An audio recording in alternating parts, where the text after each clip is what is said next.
Ahí está. Bien.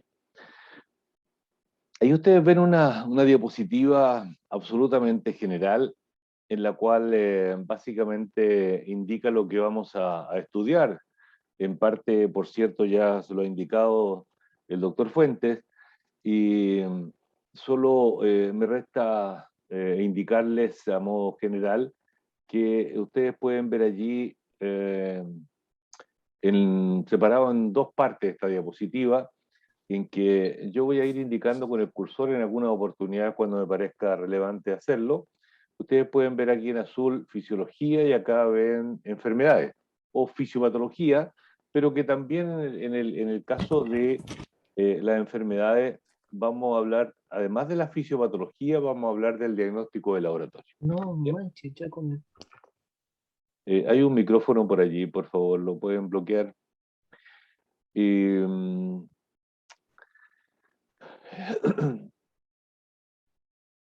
lo que yo les invitaría desde el inicio es que vayan revisando las clases. Y les sugeriría dos puntos, porque alguien podría decir, está toda la información en Internet, y tiene toda la razón, ¿ya? Pero obviamente uno no, para cualquier tema, no va a estar empezando a revisar Internet así a diestra y siniestra. En este caso, ustedes van a tener un eje conductor, que en principio son las temáticas tratadas, perdón, quise decir, en clases, y usando de base las presentaciones, los PPT. Y por cierto, también los videos si lo queremos escuchar. ¿Ya? Y ese es el eje conductor. La verdad es que hay mucha información que se está generando cada vez, cada día, cada mes. Y, Me pasó pero la hay, misma el otro día, o sea, ahora al revés. Como no pudiste pasar a quinta, pasaste a tercera. Y ahora no pudiste bajar de quinta primero, porque metiste en tercera. pueden, alguien tiene Y, un micrófono abierto que puede estar ay, interfiriendo con el resto, por favor. Decía que además de las clases que van a ser un eje conductor, y esto les va a servir porque lo fundamental en un curso como este es desarrollar toda la temática, porque si conocen toda la hematología en lo fundamental, y si uno lo lleva a un árbol, en los ejes fundamentales, voy a ver el chat, parece que hay un mensaje, fue lo que yo le había escrito. Él decía que lo importante, y es lo que nosotros nos vamos a centrar, es que conozcan los aspectos fundamentales de la hematología, tanto desde el punto de vista fisiopatológico como de diagnóstico de laboratorio. Y si eso lo conocen, pueden ustedes salir hacia los caminos laterales, si esto fuera una carretera, ¿ya? Y pueden salir a los caminos laterales. Pero sin conocer la carretera o el árbol, no pueden ir hacia las ramas, ¿ya? Nosotros les vamos a mostrar el tronco y las ramas principales, para que si ustedes en algún momento necesitan ir, por ejemplo, a lo que está en la parte del recuadro posterior más inferior derecho, a los seminarios, en esos seminarios ustedes van a tener que ir a algún aspecto, a alguna rama muy específica, ¿ya? Pero van a poder llegar allá a través de ese tronco y esas ramas principales que les vamos a ir entregando durante el desarrollo del curso. Un aspecto importante, vuelvo al recuadro superior izquierdo, son lo que aquí se le llama casos problema de cada patología. Es muy importante, la verdad que es muy importante, que aparte de la, entre comillas, teoría de la fisiopatología de distintas enfermedades, ustedes vayan revisando casos problemas asociados a las distintas enfermedades. Esa es desde el punto de vista del día a día en un laboratorio, esa es la forma en que realmente se van a enfrentar a los casos, ¿ya? No se van a enfrentar desde la teoría, se van a enfrentar desde la práctica, ¿ya? Y, y para ello, en general yo les voy a ir mostrando algún caso típico, pero además hay casos, problemas asociados al libro de hematología del 2000 algo, ¿ya? 2005 creo que fue el libro, que entre paréntesis estamos editando en este momento ese libro y espero que al inicio del próximo año ese libro esté listo, va a estar en formato online gratis desde la editorial Utalca. Y le hemos llamado hematología, fisiología y fisiopatología. Bueno, pero mientras ese libro no esté, tiene el otro disponible que para los efectos fundamentales está vigente. Y además hay un libro de casos problemas que hay una de las secciones de hematología. Por lo tanto, y además, voy a decir además, en Internet hay muchos casos problemas de las patologías que ustedes busquen. Siempre busquen ejemplos de enfermedades, ¿ya? De patología hematológica, porque claramente les va a servir para ir entendiendo y aprendiendo más de la hematología. Bien, Oh, cortito. por favor, bloqueen un micrófono que hay por ahí. Una alternativa a lo mejor sería que yo lo bloqueara, pero desde aquí puedo estar complicado. Bueno, espero que no se siga presentando. Un primer tema que esta tarde vamos a tratar de tres temas. Uno es hematopoiesis. Vamos a hablar también de exámenes. Vamos a partir hablando del examen más frecuente de la hematología. No hay duda que es el más frecuente de la hematología. Es un poco el equivalente, no sé si ustedes han escuchado hablar, en bioquímica clínica, el equivalente al hemograma, que es el examen hematológico más frecuente, es el perfil bioquímico. No hay, yo diría, paciente adulto, me refiero a adulto principalmente, ¿ya? Porque no es así, no es lo mismo, pero casi, en niños. En estos momentos, si hay un paciente que va a una consulta así como abierta, lo más probable, abierta digo en el sentido que no algo muy específico, eh, lo más probable es que se le solicite un hemograma y perfil bioquímico. ¿Ya? Es porque es un examen de tipo screening. De allí derivan muchas otras, se puede derivar el estudio de muchas patologías y, y para llegar a eso, necesariamente tenemos que partir por hematopoiesis. Luego de hablar de hematopoiesis, hablar de hemograma y un examen equivalente pero en médula ósea, que se llama mielograma, vamos a comenzar hablando de los glóbulos rojos. ¿Ya? Esa es la secuencia, o sea, tenemos una larga tarde, diría yo. ¿Ya? Pero vamos a ir haciendo algunos, al menos vamos a tener dos recesos. Después de cada uno de los temas hacemos un receso. Hematopoiesis. La hematopoiesis, la verdad es que ocurre o se inicia durante el embarazo tempranamente.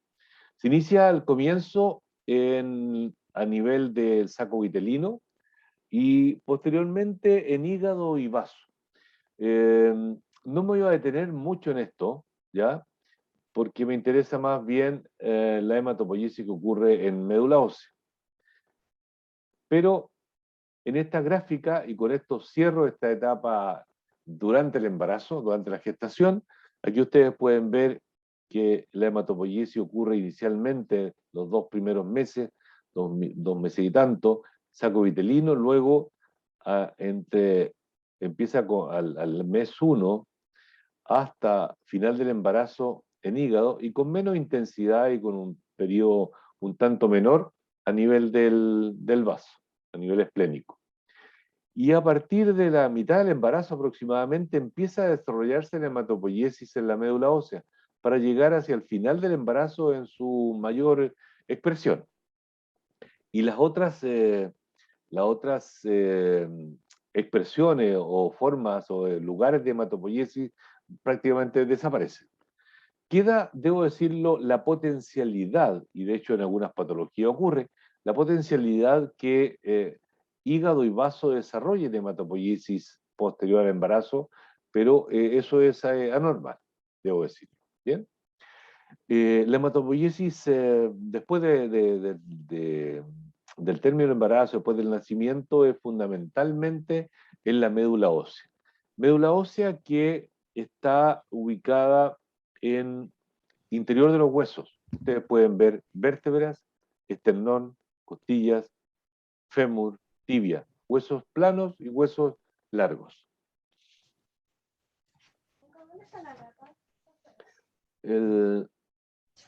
Esto, lo que muestra este esquema, por cierto, este es un esquema, muestra un hueso cualquiera, puede ser un hueso largo, cualquiera, fémur, húmero, tibia.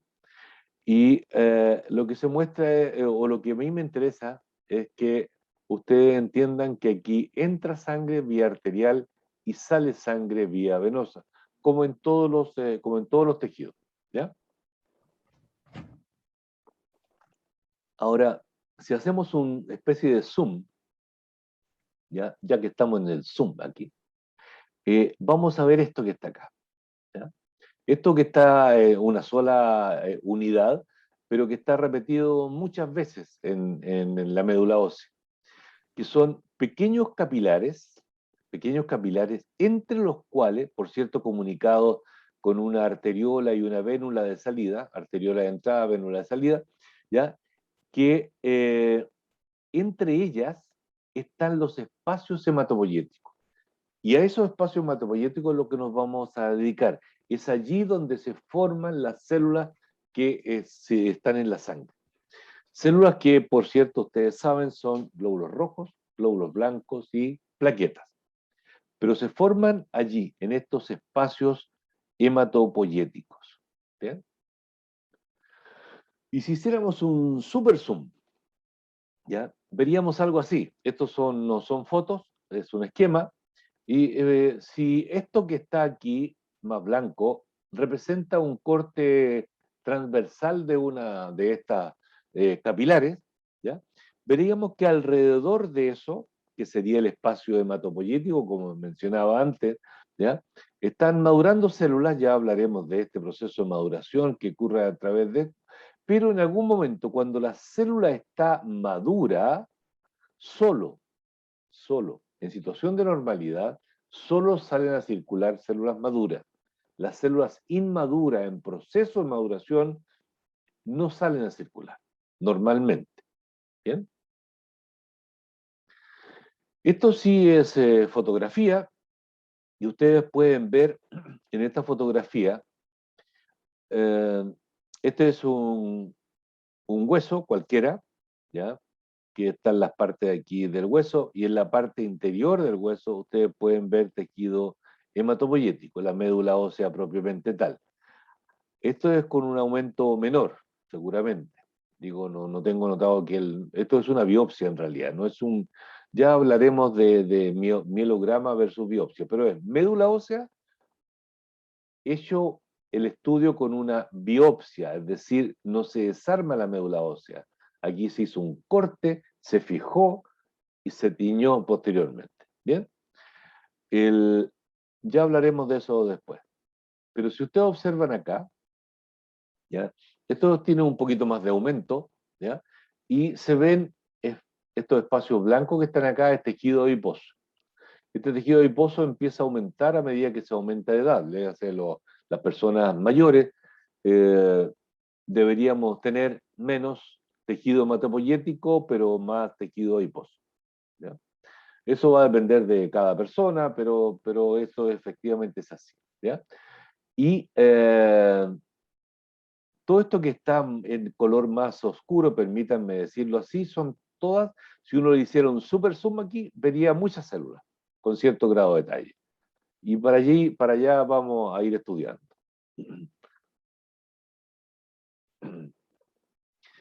Aquí lo que ustedes pueden ver, eh,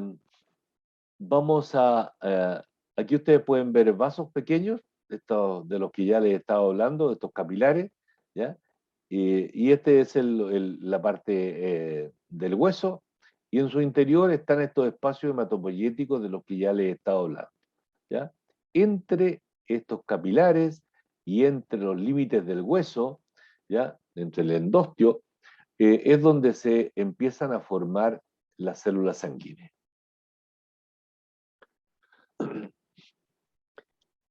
Y a propósito de células sanguíneas, y ya que hemos ido nombrando las las células principales, dijimos glóbulos rojos, blancos y plaquetas.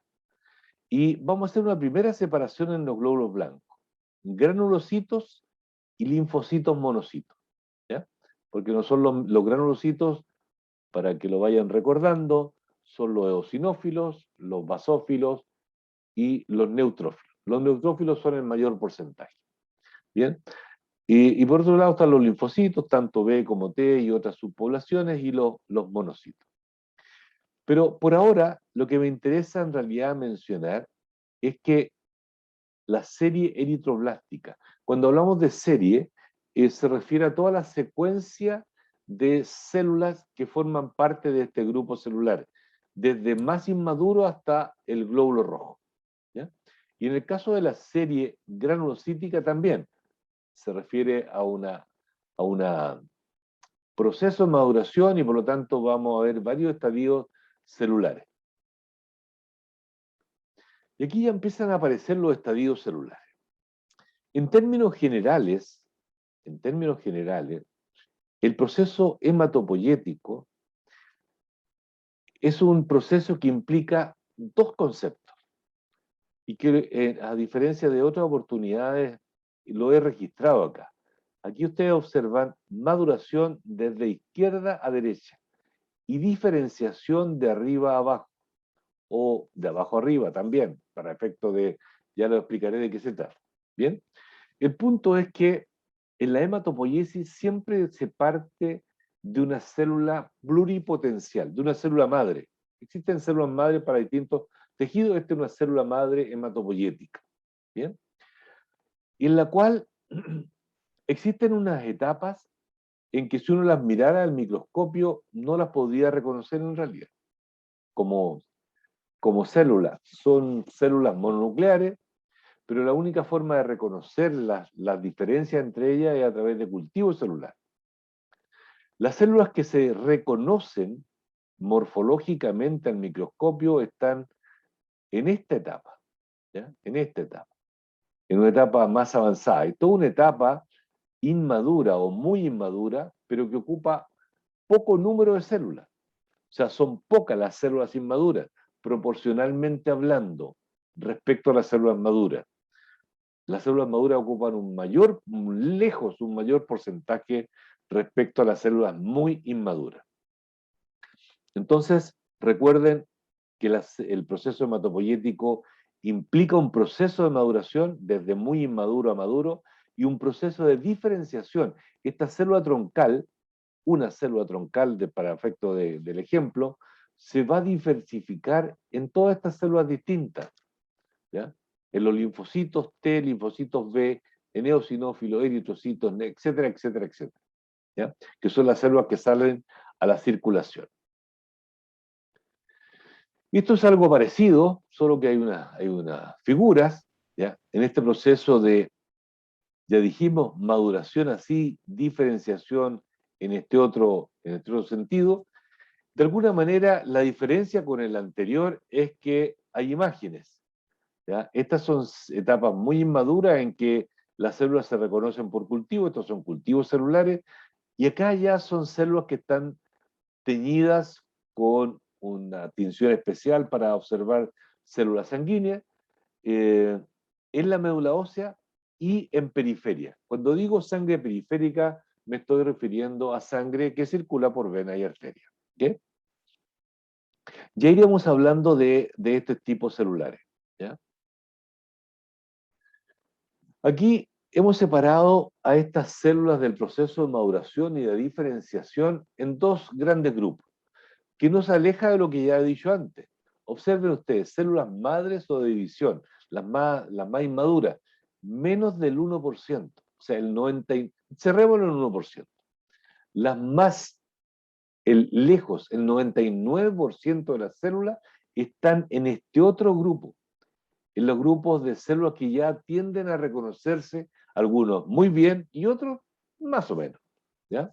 Dependiendo de la experiencia de quien está haciendo la citología. Algunas características de las células troncales hematopoyéticas, ¿ya? Por una parte, son ciclables, es decir, entran a mitosis y también pueden estar en reposo. ¿Sí?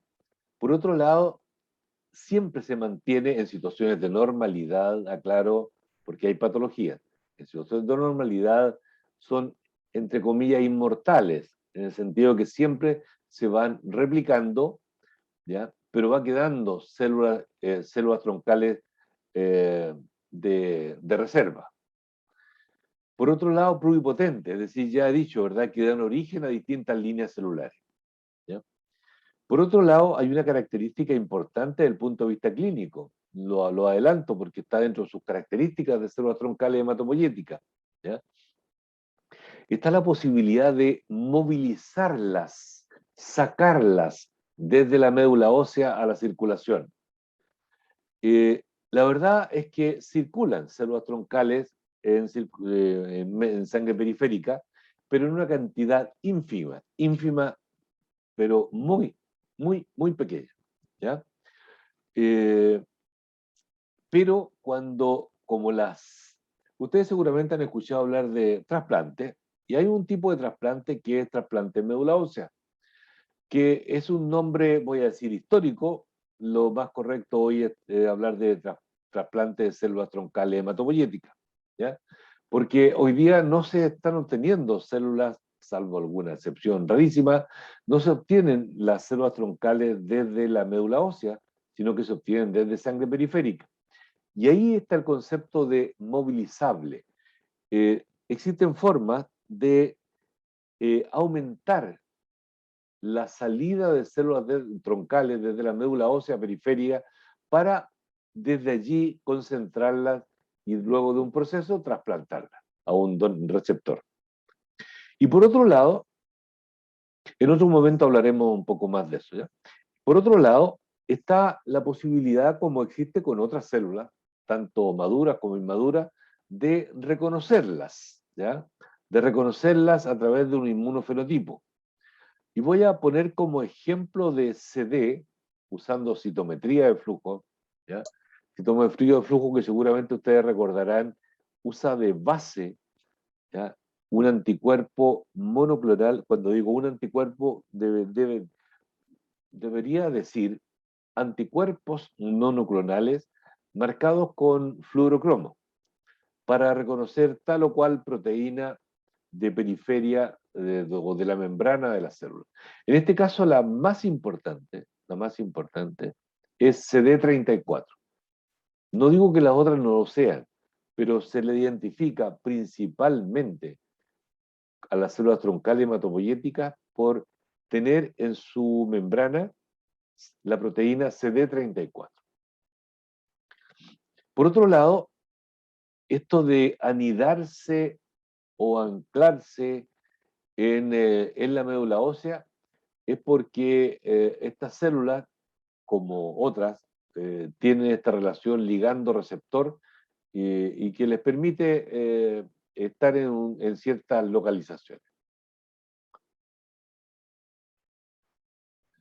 Voy a saltar mesa porque aquí ustedes pueden ya ver una primera imagen. Voy a decir simplificada, porque no es así de simple el proceso hematopoyético, pero ya va dando una idea que a partir, y en este caso la maduración va desde abajo, desde arriba a abajo, a diferencia de la otra que la estaba mostrando en lateral, pero es solamente un tema de posición, por cierto.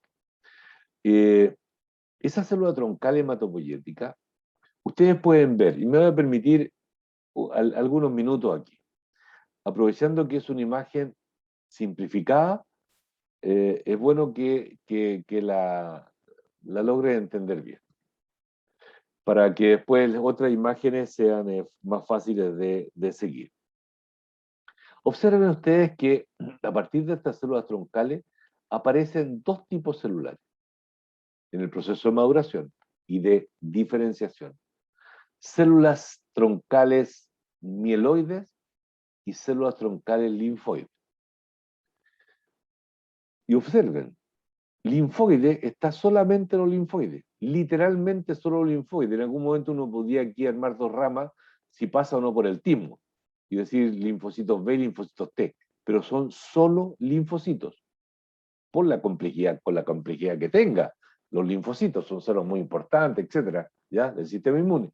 Pero observen la diversidad acá. A partir de la célula troncal mieloide, ¿y por qué hago énfasis en esto? Porque cuando hablemos de patología, vamos a hablar en algún momento de síndromes mieloproliferativos, por ejemplo. Y cuando hablamos de síndromes mieloproliferativos, nos estamos refiriendo a todo esto. Y cuando hablamos de síndromes linfoproliferativos, nos estamos refiriendo a esto. ¿Ya? O sea, es muy importante en este caso recordar, porque uno dice mielocito, ya de los mielocitos salen los granulocitos. No, no. De la célula troncal mieloide salen efectivamente los granulocitos, que son estos que están acá, basófilos, eosinófilos y neutrófilos, hasta llegar al nivel de maduración. Pero también están en este mismo macrocarril, ¿ya? Los monocitos y las plaquetas y los glóbulos rojos. Todo esto es mieloide. ¿Okay?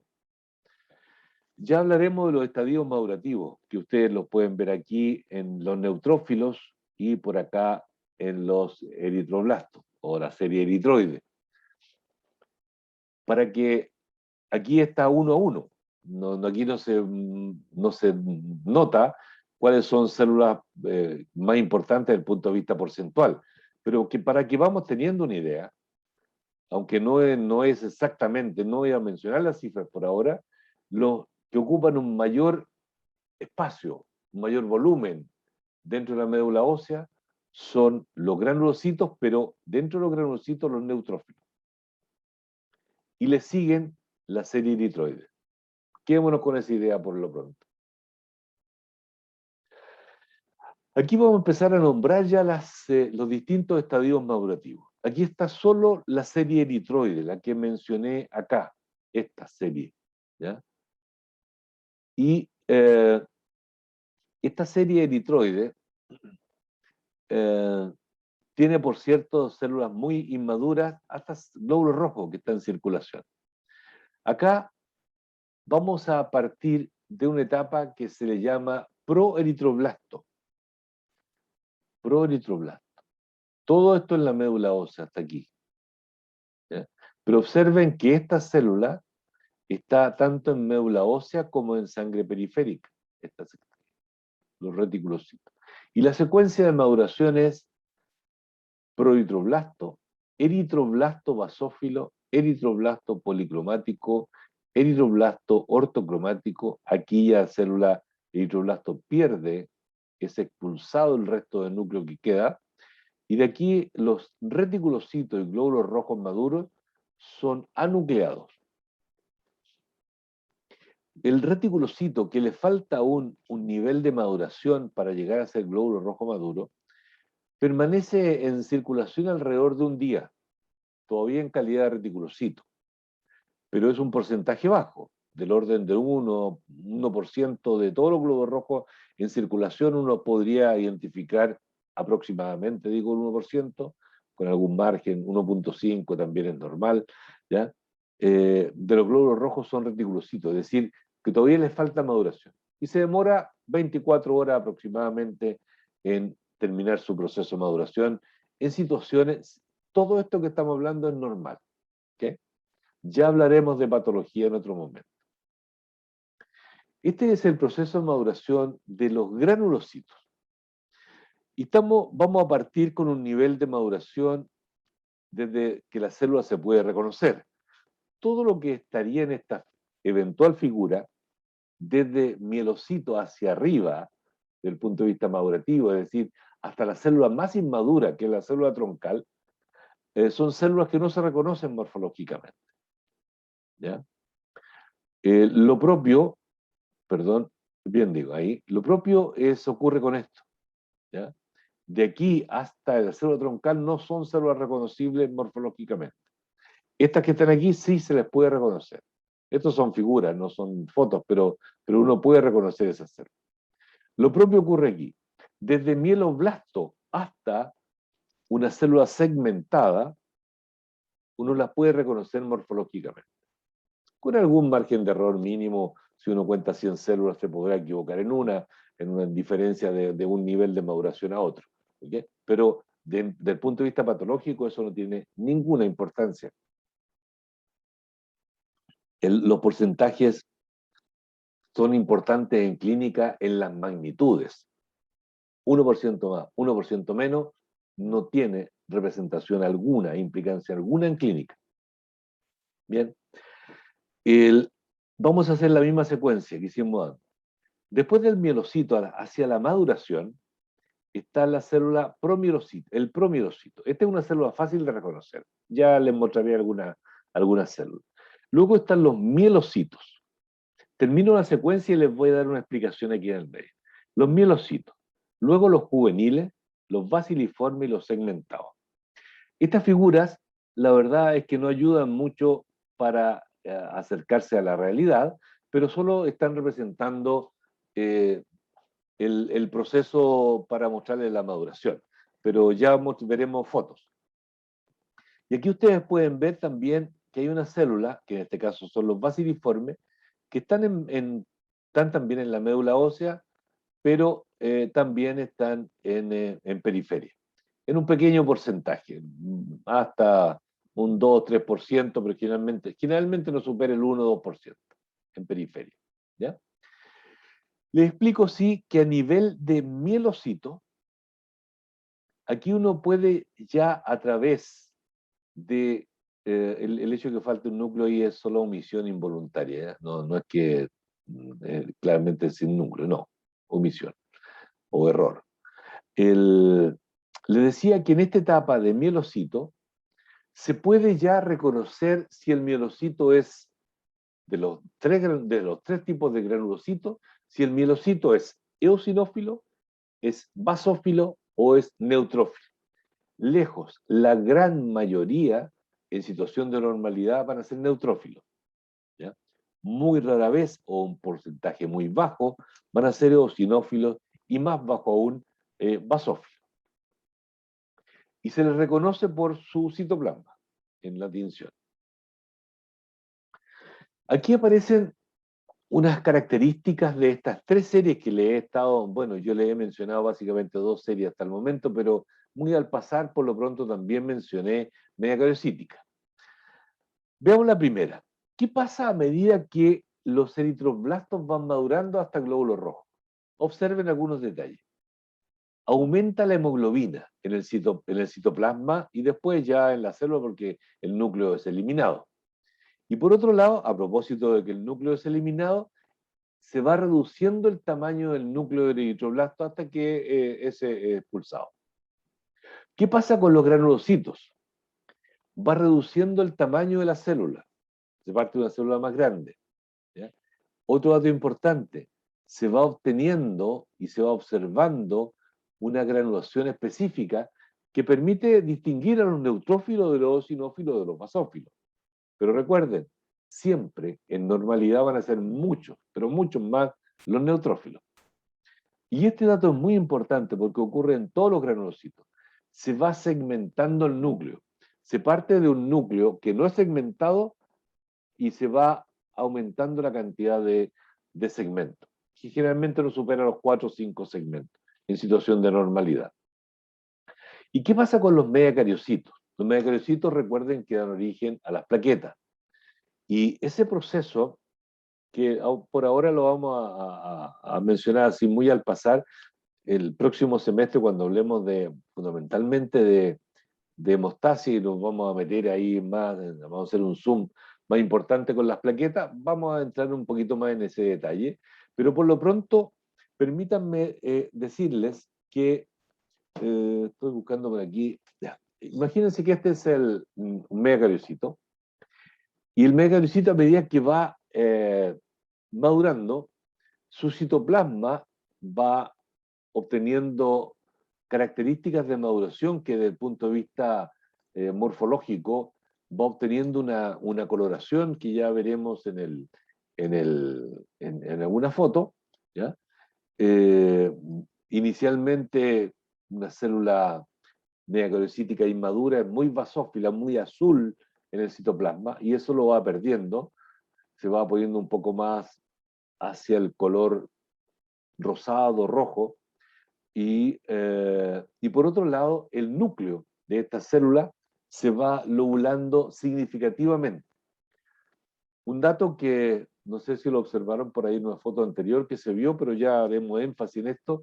Esta es una célula muy grande y me voy a permitir hacer una figura aquí para que vamos teniendo conciencia de eso.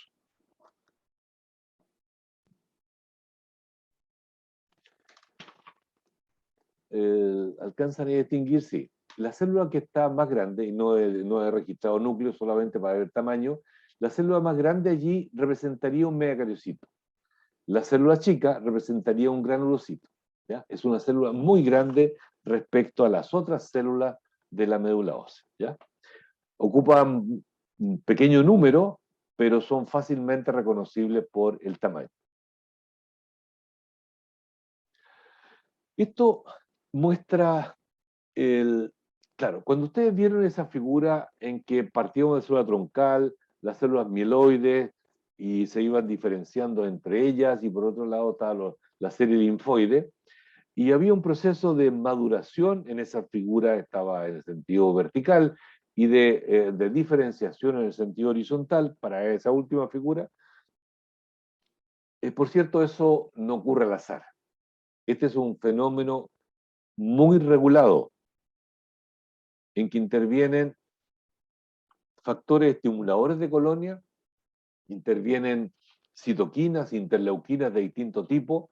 Algunas participan en más de un proceso, y hay algunos y en más de una línea celular. En algunas se requiere que participen 2 o 3 citoquinas para que tengan el efecto. Y algunas citoquinas, algunos factores de estimuladores de colonia eh, son muy específicos para alguna línea celular. Estoy viendo aquí al pasar, por ejemplo, eritropoyetina. Eso interviene solo en la función de la eritropoyesis, ¿ya? En la maduración de la línea de la serie roja. No está aquí en esta diapositiva, pero un poco también pensando en lo mismo, la trombopoyetina interviene en la maduración de los megacaricitos. Por aquí estaba, aquí lo vi. Por ejemplo, este factor estimulador de colonia, granulocito, monocito, y hay otros, por acá están, el factor estimulador de colonia, granulocito y monocito. Por ejemplo, interviene solo para hacer madurar los granulocitos. ¿Sí? En cambio, hay otros, como interleuquina 3, interleuquina 6, este stem cell factor, son factores estimuladores de colonia que intervienen en etapas más iniciales y que no comprometen específicamente a alguna línea celular en especial. Estoy pasando estas que no tienen o que ya lo he dicho de otra manera en realidad. A propósito de lo que recién les estaba comentando, ustedes pueden ver esta figura, es un poquito más compleja que la anterior que les mencioné. Aquí, por ejemplo, a partir de la célula troncal linfoide, se separa en la línea T y en la línea B. Por cierto, para que este proceso ocurra, en el caso de la línea T, tiene que pasar esta célula por el timo, que no está contemplada en esta figura porque tiene otro propósito. ¿Bien?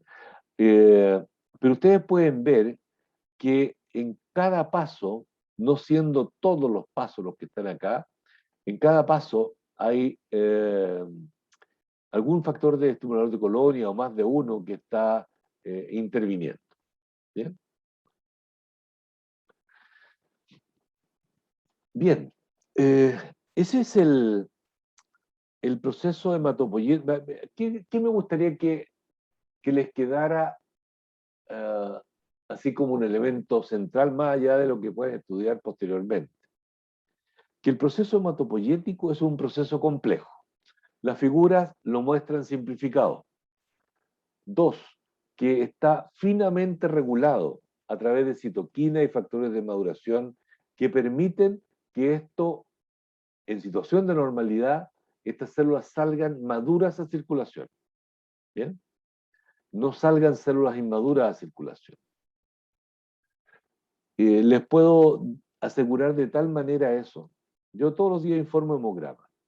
En situación de normalidad, nunca salen células inmaduras a circulación. Nunca. A pesar de que la médula ósea esté repleta de células en proceso de maduración. Pero solo salen a circular neutrófilos maduros, glóbulos rojos maduros, linfocitos maduros, por citar los más, las de mayor proporción. Y las plaquetas, por cierto.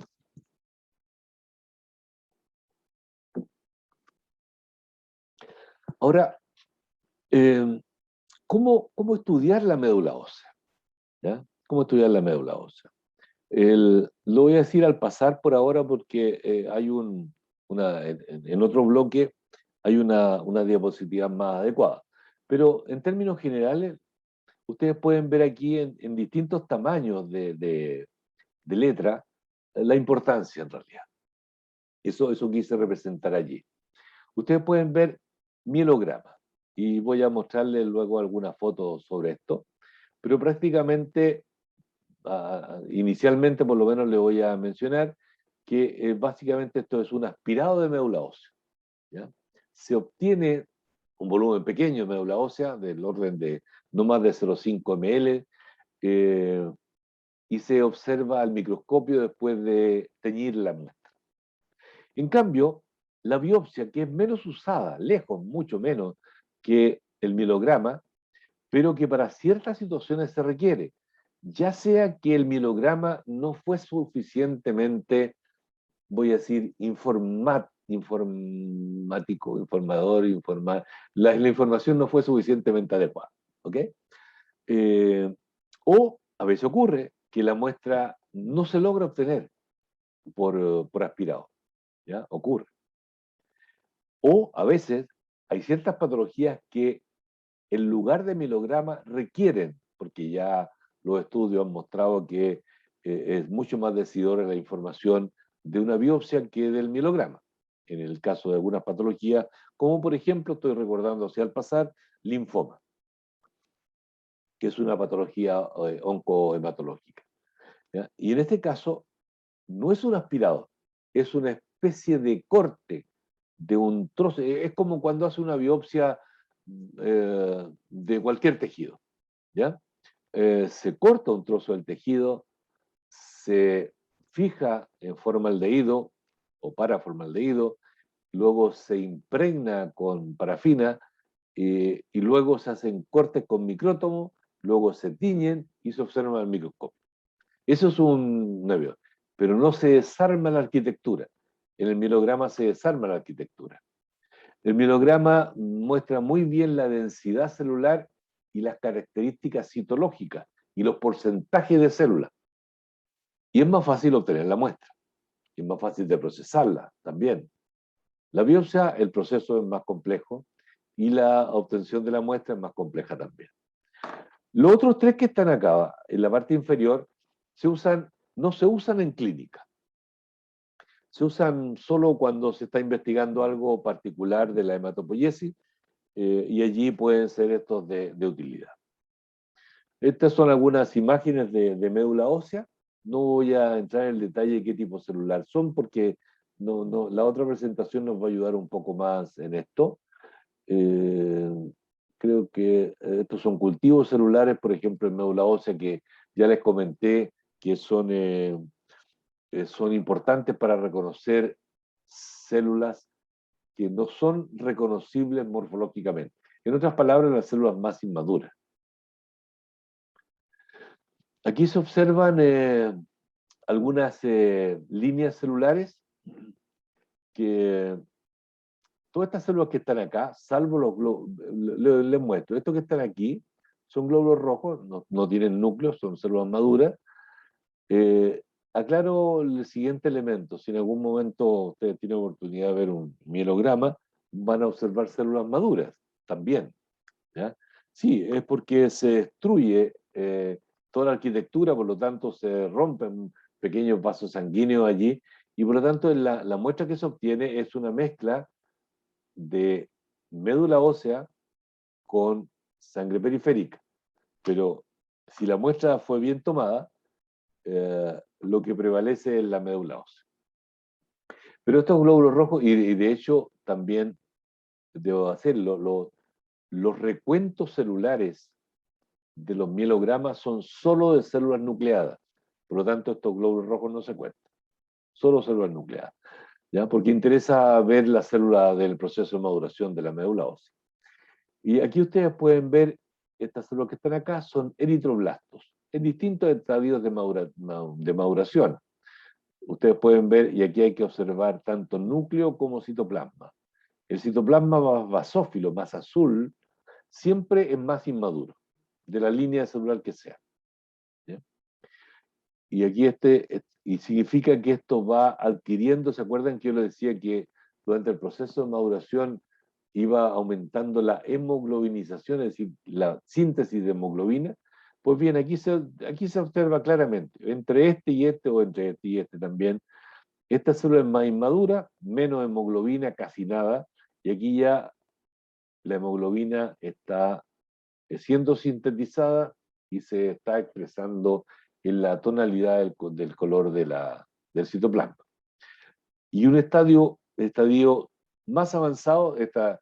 Ahora, hay un detalle que lo van a ir observando en el tiempo. No son comparables un frotis sanguíneo. Frotis sanguíneo se le llama, si este es un frotis, un portaobjeto, donde se puso aquí una gota, se hizo un extendido en una capa de célula, se secó y se tiñó, eso se le llama frotis sanguíneo, ¿ok? O frotis de médula ósea también. Pero no son comparables desde el punto de vista de las coloraciones hechas en un laboratorio A con un laboratorio B. Y a veces dentro de un propio laboratorio cuando se cambian los reactivos. Por ejemplo, ustedes, si comparan esta tonalidad con esta tonalidad, son distintas. ¿Ya? Por lo tanto, yo no puedo comparar este con este en maduración. Pero sé que esta, o dentro de esta podemos comparar. ¿Ya? Esta célula es más inmadura que esta que está acá. Más inmadura que está acá. ¿Ya? Esta célula que está aquí, que tiene un núcleo más pignótico, un núcleo más, voy a decir, más apretada a la cromatina. Esto está pronto, y ustedes lo observan, está desplazándose hacia la periferia de la célula, aquí también. Entonces este es un eritroblasto un poco más maduro que este, y este más maduro que ese. O sea, si pudiésemos mencionar este, ese, este. ¿Ya? Y aquí hay una célula un poco más inmadura todavía. Podríamos hacer la secuencia. Este, proeritroblasto, eritroblasto basófilo, eritroblasto policromático, eritroblasto ortocromático, estos dos que están ahí. En la misma línea temática, pero ahora en la serie granulocítica, ustedes pueden ver, recuerden que los granulocitos son basófilos, neutrófilos y eosinófilos. ¿Bien? Lejos la más importante son los neutrófilos desde el punto de vista porcentual, son las células más frecuentes en la médula ósea y también en periferia del punto de vista, en términos no absolutos comparado con los glóbulos rojos, ya debo decirlo, hago al alcance. A propósito de eso, recuerden que los glóbulos rojos permítanme, voy a dar una cifra, siempre hay rango y depende en algunos casos del sexo, pero permítanme una cifra porque como las magnitudes son muy distintas, no importa que diga esto. Del orden de los 4, voy a cerrar 5, hay diferencia entre hombres y mujeres, discúlpenme, 5 millones por cada microlitro de glóbulos rojos. Del orden de las 200.000 plaquetas por cada microlitro. Y del orden de los 8.000 leucocitos por cada microlitro. Fíjense las magnitudes distintas que hay en circulación. ¿Ya? En ese sentido, digo, no es comparable que yo diga que los neutrófilos son las células más importantes en médula ósea, ¿ya? En médula ósea, ¿ya? Pero en periferia hay muchos más glóbulos rojos por microlitro. Y aquí ustedes pueden ver desde un mieloblasto hasta una célula segmentada. En este sentido, el proceso de maduración, ¿ya? Y me voy a permitir, solamente en el caso de los neutrófilos, que es el caso más importante, hablar del proceso de maduración. Observen el tamaño de esta célula comparado con esta, claramente es mayor. Observen el núcleo, no está segmentado, está segmentado. Observen en su citoplasma, es un tanto más basófilo, y esta célula, que es una de las células inmaduras, porque esto es una célula inmadura todavía, más fáciles de reconocer, son los promielocitos. Muchos gránulos, se les llama gránulo azurófilo, ¿ya? Que lo hace muy fácilmente reconocible, pero su núcleo ya se va achicando. Esta es la etapa de mielocito en que empiezan a aparecer las granulaciones secundarias. Granulación secundaria se les llama, o estas son las también, se les llama granulaciones primarias a estas granulaciones grandes que están aquí, empiezan a disminuir esas granulaciones y a aumentar las secundarias. Secundarias que están asociadas a basófilos, secundarias que están asociadas a eosinófilos. Pero sigamos la secuencia de los neutrófilos. Desde los mielocitos, ¿ya? Luego el núcleo se va acercando a la segmentación y pasa por un proceso que se va adelgazando, y esto sería el juvenil, también llamado metamielocito, esto es mielocito, esto lo llaman metamielocito, también se le llama juvenil.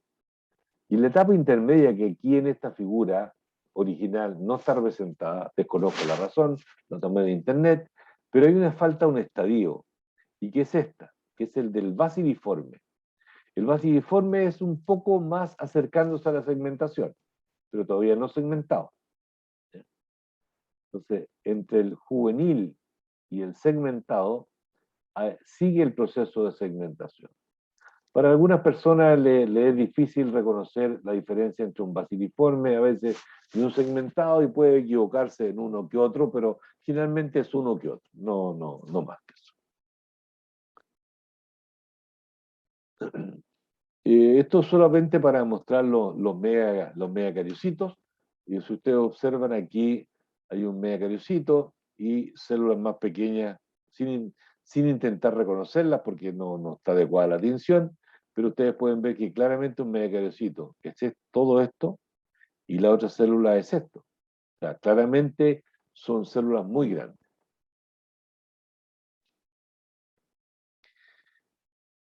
Eh, de algo de esto ya les comenté a propósito de las células troncales, que para efecto de trasplante hoy día ya no se usa médula ósea.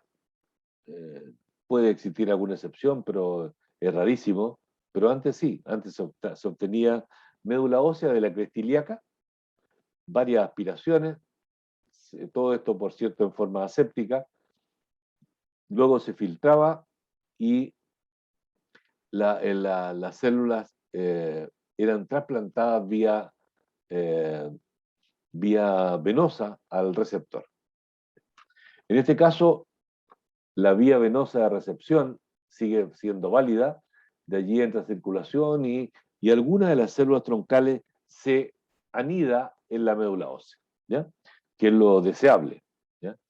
Pero hoy día la médula ósea ya no se usa literalmente y se usan células troncales de sangre periférica, que no son células mononucleares, que son obtenidas por una máquina de aféresis de un solo donante, que se hace circulación extracorpórea hasta obtener una suficiente cantidad de células mononucleares, dentro de las cuales después se observa con citometría de flujo qué porcentaje de ellas son células CD34 positivas, como yo les indiqué, que es un marcador de célula troncal. ¿Bien? Otra fuente de células troncales es el cordón umbilical. El cordón umbilical, y de hecho, no sé si ustedes han escuchado hablar de bancos de cordones umbilicales. En nuestro país al menos hay un par de bancos de cordón umbilicales. El primero que se abrió es un banco privado y que obviamente es un servicio que hay que mantener la célula por años, ¿ya? Eh, Estoy recordando, y como es público lo menciono, si no fuera así no lo diría, pero recuerdo que eh, Iván Zamorano, no sé cuántos hijos tiene, pero sé que cuando se hizo noticia fue a un hijo, a la mamá se obtuvo el cordón umbilical y se guardó la sangre de cordón umbilical. ¿Con qué propósito? Tal vez se preguntan ustedes. Es, por cierto, quien lo guarda con el deseo, uno, porque lo puede financiar, en ese caso, y dos, seguramente no deseando usar. Es como un seguro. Uno paga seguro de la casa, del auto, etcétera, y uno dice, ojalá no lo use, ¿ya? Y es también esto, porque si tuviese que usarlo, lo usa porque o el paciente desarrolló aplasia medular o desarrolló alguna leucemia. Básicamente son las dos grandes razones, ¿ya? Entonces, claramente uno dice, ojalá nunca use esto, pero si tuviese que usarlo, tiene las mejores células troncales posibles. No hay problema de rechazo, ¿ya? Porque seguramente ustedes recordarán en clases de inmunología está el tema de la histocompatibilidad y todos somos diferentes desde el punto de vista de las moléculas HLA. Y por lo tanto, recibir las propias células troncales es la mejor posibilidad. Bien. Bien, estamos llegando a término al primer bloque. Hemos hablado de hematopoiesis con sus características principales y hemos mirado inicialmente al menos una forma de estudiarlo que es a través a través del mielograma. Mencioné tangencialmente también las otras formas. Consultas de esta etapa.